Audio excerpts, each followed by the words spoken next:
Good morning, you guys, and welcome back to my channel. Welcome to Coffee with Liv, my series where I drink coffee and talk to you guys. I'm going live every single day during the month of May. Today is day 2. I gotta give myself a pat on the back because just making it to day 2 is an accomplishment in and of itself. Today I'm drinking the same thing I had yesterday, but for some reason it tastes a little bit sweeter. So this is just iced brewed drip coffee and oat milk. What brand is that? Planet oat milk, and like 2 teaspoons of sugar, and it's really good. The way that I get it like foamy on top is because I use a frother for the milk. But anyways, today I was gonna get on here and we were gonna talk like skincare and stuff like that, but I decided I don't really want to talk about skincare again. We kind of talked about it yesterday. I can save that for another day. I saw something that to chat about on Coffee with Liv. So it's this series of a story that somebody told online. So I'm gonna read it and you guys tell me what you think. It says, there is an American travel TikToker that went to Fez, Morocco, and a man and his little daughter approached her and basically spent the whole day being her guide and invited her to eat with his family, etc. After a whole day of showing her around and giving her food, he asked for 40 euros. I think 40 euros, let's see, how much is 40 euros? It's not that far off from the US dollar, but it's not um 48. Oh, it's 42.79. So we'll round up and say $43. She refused and gave him 20 euros. So we'll assume that's like $22.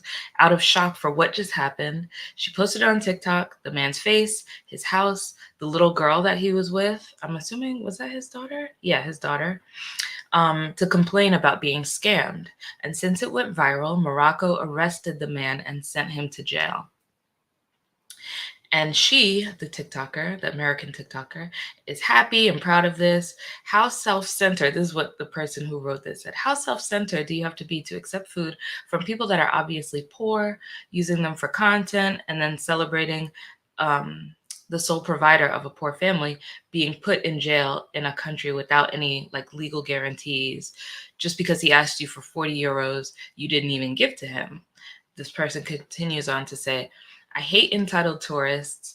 I hate the don't get scammed tourists that cry about poor people making them pay fair price for things they could spend double and triple for in the West. Oh, the person said, I was wrong. She didn't even give him 20 euros. She gave him 15.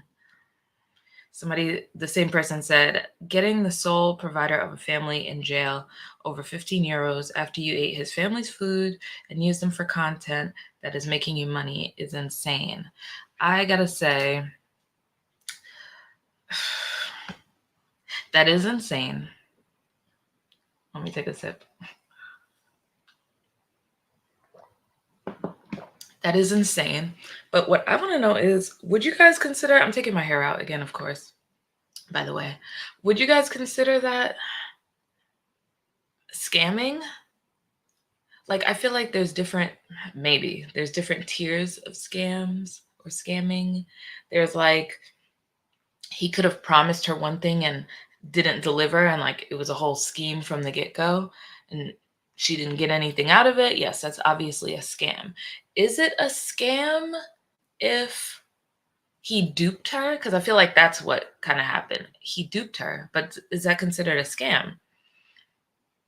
And I also want to know, what would you guys do? Because I'm trying to think of myself. Like, I've traveled to other countries. I've traveled solo to other countries.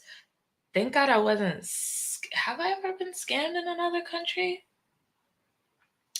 No, because I'm pretty like aware of things. I'm about my wits. I have a healthy dose of skepticism when people I don't know try to offer me things or offer me help. Like, sometimes I'll take the help, but I'm watching because I know that people be scamming. Um, would I consider that to be scamming though? I don't think so. And even if it is scamming, I don't know that I would even Look, well, first of all, I wouldn't post the guy's face and all that. Like, first of all, I'm in another country, so I'm not doing too much just because that's not my place. That's not my city. That's not my country or anything. So, when you're in another country, especially solo, you want to be careful how you behave, how you treat people that you may come across.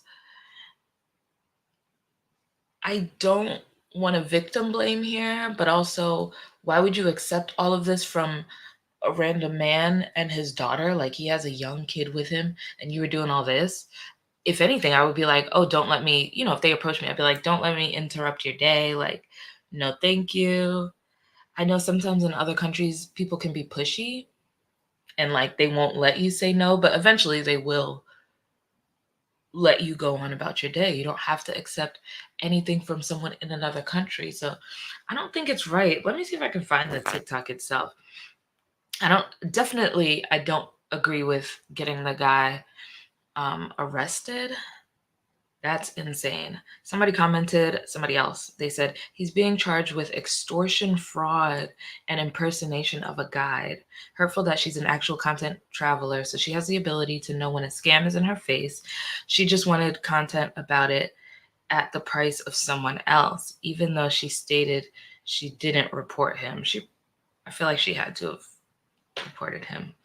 Let me see if I can find the TikTok itself. It might be like deleted by now. Let's see. They said Fez, right? Fez, Morocco, scam. If you're traveling to Fez in Morocco, this is a common scam to watch out for and what the trip goes up and make us feel quite uncomfortable. So we did everything last dinner. I see TikToks of people talking about being scammed, common scams. Like, it's quite a lot.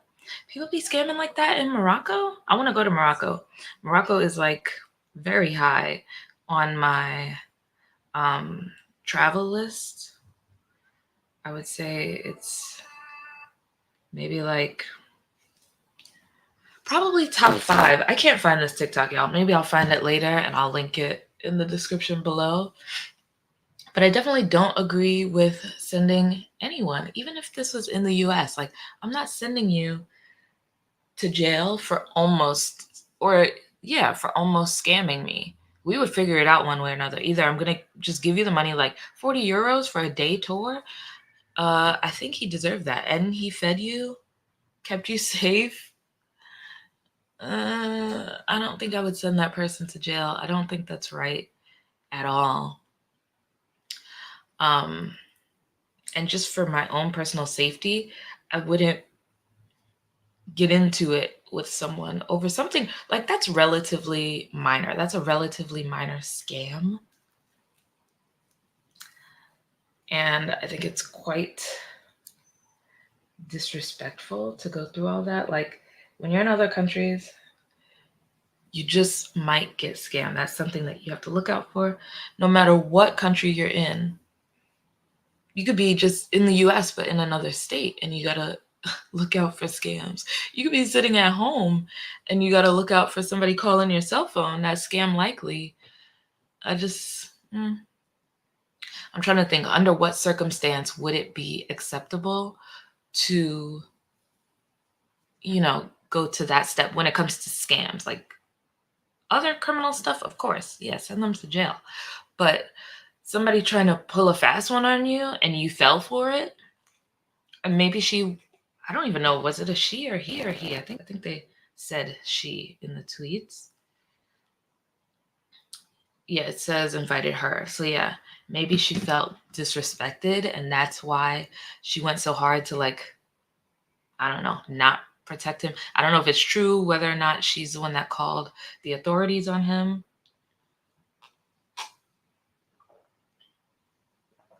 But regardless, I know there's a disparity between, like, life, first of all, life in America versus life anywhere else, but definitely life in America, the US, versus life in Morocco, and an obvious disparity as a guy probably walking around on the street with his young daughter trying to get money out of unsuspecting tourists.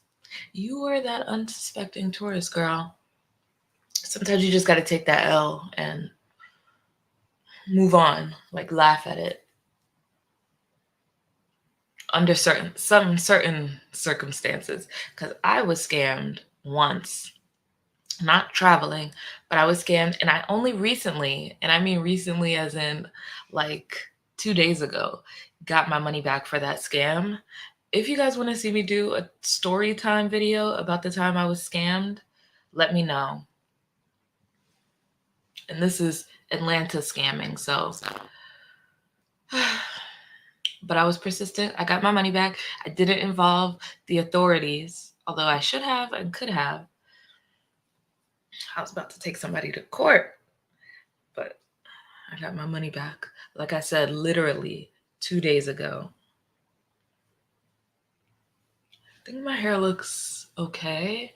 I'm not going anywhere right now, so it will like fluff out and it'll fall. Last night I put some gel in my hair because the night before when I twisted it back up, I didn't add product. So yesterday my hair was like very poofy, very, very big, not defined at all. And if I did that again, it would be even more frizzy. So last night when I twisted it up, I added some Eco Styler gel and I did smaller twists this time, smaller than the night before, but bigger than when I initially twisted it. So I have some nice definition in here. I like to start off with defined curls. And like I said, throughout the day, it'll fluff up, just from the humidity and from me touching it or putting my fingers in it. And by tomorrow, it'll really fluff up. Like I like when I do a hairstyle like this, I like it to be big. Like I don't want limp or flat curls for my twist out, but I like the way it came out. You guys tell me what you think about this whole travel scam situation that I just read about. Have you ever been scammed in another country? Have you ever been scammed in your country? If so, let me know what your scam was below, because these people out here scamming. Times are hard, but scamming is like unforgivable. But there's some scams that you just gotta laugh, let it roll off your back, and move on. You guys tell me what you guys think. I will see y'all tomorrow around the same time, in the same place. Coffee with Liv. If you guys are drinking coffee today, also let me know what you're drinking. Don't forget to like, comment, and subscribe. And I'll see you guys tomorrow. Bye.